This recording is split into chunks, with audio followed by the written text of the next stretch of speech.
Hello, and welcome to my latest podcast titled Roots and Recollections. It's another podcast where we will explore the fascinating world of family history. I'm your host, Thomas Martellone. I'm the owner of Thomas Martellone Genealogy Research, and today I'll be diving into one of the most enriching and often overlooked aspects of genealogy research, and that is interviewing your older relatives.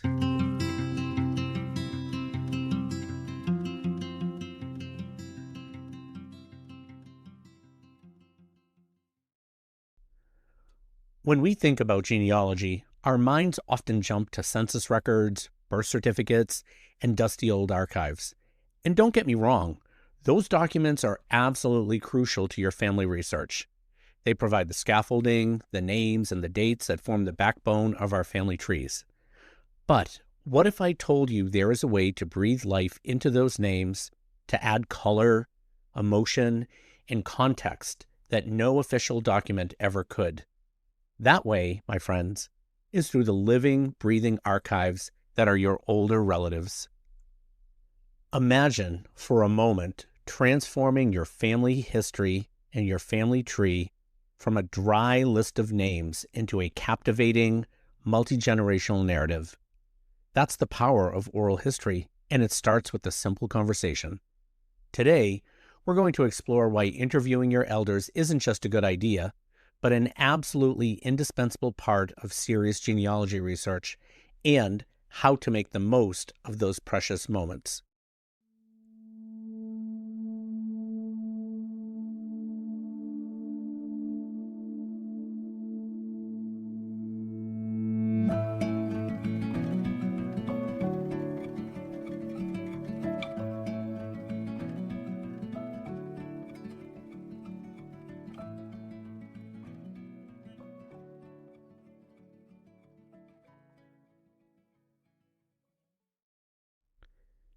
Let's break down why your grandparents, your great aunts, your great uncles, heck, even older cousins, are absolute gold mines of genealogical data.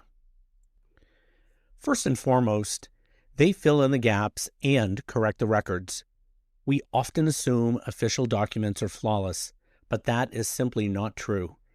Dates can be slightly off, names misspelled, or crucial details omitted entirely. Your elder relative might remember the real story behind a name change, the actual circumstances of a birth, or why a family suddenly moved across the country. They can clarify discrepancies you find in written records, bringing a level of accuracy that paper alone cannot provide. Secondly, and this is where the magic truly happens, they uncover untold stories. A gravestone tells you when someone died, but an elder can tell you who they were. What were their passions? What challenges did they face? What funny anecdotes or cherished memories do they hold? These are the human elements that transform ancestors from mere names into relatable individuals. You might discover tales of migration, wartime heroism, quiet resilience, or everyday triumphs that are far more compelling than anything a census record could ever hint at. These are the stories that make your family history truly unique and personal. The third point I would share with you is that elders help us understand family dynamics and traditions. Have you ever wondered why your family always makes that specific dish for holidays? Or where that quirky saying your grandmother used to use came from? How did your grandparents actually meet? These interviews can shed light on the origins of beloved traditions, the nuances of relationships between relatives, and the values that were consciously or even unconsciously passed down through generations. These insights help you understand not just your ancestors, but your own place within the broader family narrative, giving you a deeper sense of identity and belonging. The fourth point I would make is that family members can identify unknown relatives and connections. Sometimes a casual mention from an elder can open up entirely new branches of your family tree. They might recall cousins who moved away, siblings who were adopted out, or even distant relatives that they kept in touch with long after others lost contact. These leads can be incredibly valuable, sending you down research paths you never would have discovered through the documents alone. One real-life example of this is my family had some very close family friends that lived in Braintree, Massachusetts, and when I was young, we periodically would go visit them. The family's last name was Bucci, and I always remembered Gina Bucci and Gina's really big personality, and she was super, super fun and very, very nice. At some point, I asked someone in the Bucci family, or I asked somebody in my family, how we were connected. How did we know each other? Come to find out, we were actually related through marriage. It turns out that Bucci obviously was Gina's married name. Gina's maiden name was Patine. And come to find out, my grandfather's sister married Gina Patine Bucci's uncle, Emmanuel Patine. Shortly after they were married, she died, and Emmanuel remarried later. However, my family stayed connected to the Patines and the Buccis, and they stayed connected even after the families left Italy and came to the United States. I would never have found this out had I not asked some questions and got people talking. It was a pretty amazing discovery and how we were connected. One of the final points I'll make is that interviewing your elders is really about preserving oral history for future generations. Beyond your personal research, these interviews are an invaluable gift to your entire family. By documenting these stories, whether through audio, video, or even careful notes, you're ensuring that the voices and experiences of your elders are preserved for your children, your grandchildren, and beyond. Imagine your great-grandchildren or other family members listening to your grandmother's voice, telling them about her childhood during the Great Depression or her first day of school. That is a legacy far richer than any material inheritance. Okay, so hopefully by this point, I've convinced you to do some interviewing of your family members. Your older relatives are indeed living libraries, but how do you approach the conversations to make them productive and meaningful? I'm going to give you a few practical tips to help you get started, and hopefully these will get you launched into some really great interviews that will help enrich your family history. So one of the first tips I would give you is about preparing in advance. Do not just show up with a recorder. Before you sit down, gather what you already know. Have your family tree handy. Write down specific questions about ancestors you're curious about, or events that you found in documents that need clarification. This shows respect for the person's time that you're interviewing, and it helps guide the conversation, preventing awkward silences. Also, be sure to create a comfortable environment. Choose a quiet, familiar place where your relative feels relaxed and at ease. Their home, perhaps with a cup of tea or coffee or some snacks. The goal is to make it feel like a pleasant conversation, not an interrogation. If you're going to be recording and using some type of a digital device, remember, you always really should ask for permission to record.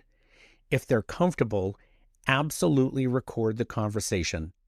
Audio is great, video is even better if they're up for it. This allows you to focus on truly listening and asking follow-up questions without frantically taking notes. But, and this is key, always ask for their explicit permission first. If they say no, respect that. You can still take notes, just be sure to explain why you're writing. I recommend starting with open-ended questions. Instead of, when was Grandpa born? Try, what was Grandpa like? Or, can you tell me about your earliest memories of growing up? Open-ended questions encourage storytelling and richer details. Prompts like, tell me about, or I'm curious about, are some of your best friends while you're interviewing. Make sure you listen more than you talk. This probably is going to be the most important tip. Be sure to let your family members share.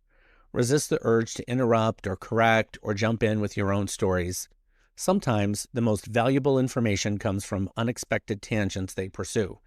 Give them the space to reminisce. Also, it's really important to be patient and respectful. Sometimes with an older relative, memories can be hazy. They can sometimes be emotional. Be understanding if they can't recall every detail or if certain topics are sensitive. If they seem uncomfortable, generally steer the conversation somewhere else. This is really about connection. It's not just about getting data about your family. If you're able to, bring photos or mementos.